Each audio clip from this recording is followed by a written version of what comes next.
Once you're in a bad accident, you can't take that back. New at 6, a Muskogee County family is sharing their really heartbreaking story as a warning during National Teen Driver Safety Week. Fox 23's Alexa Mostrom learned how one accident changed an entire family forever. Getting a license is a rite of passage for most 16-year-olds. However, the road can be a dangerous place. This year, from January to June, 272 people have died on the road in Oklahoma. We're still healing.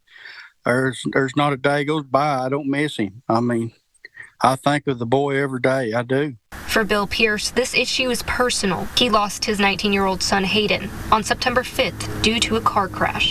They got him to the hospital, and he was in critical condition, and he was brain dead. Bill says Hayden's death hit their family and community hard. He hopes other parents won't have to go through what he did.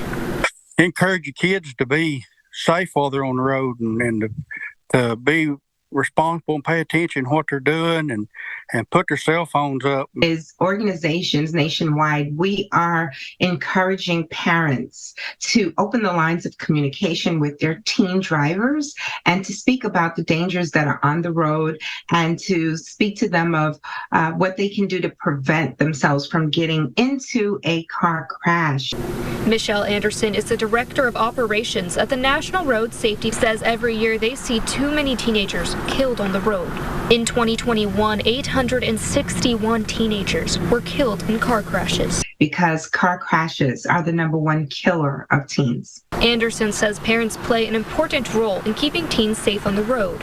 So what they see you do, that's what they're more than likely going to do when they're behind the wheel. So we want to get a head start, parents, by being good role models. Anderson says make sure to stay off your phone, use your seatbelt, pay attention to the road, and make sure to inform your teenager about license laws. For example, in Oklahoma, when you first get your license, you can't have more than one person with you in the car. To speak up if someone is displaying reckless behavior in the vehicle, you can save their life. You can save your own life. To find more information on Teen Driver Safety Week, go to fox23.com and find this story. Covering news that matters, I'm Alexa Mostrom, Fox 23 News.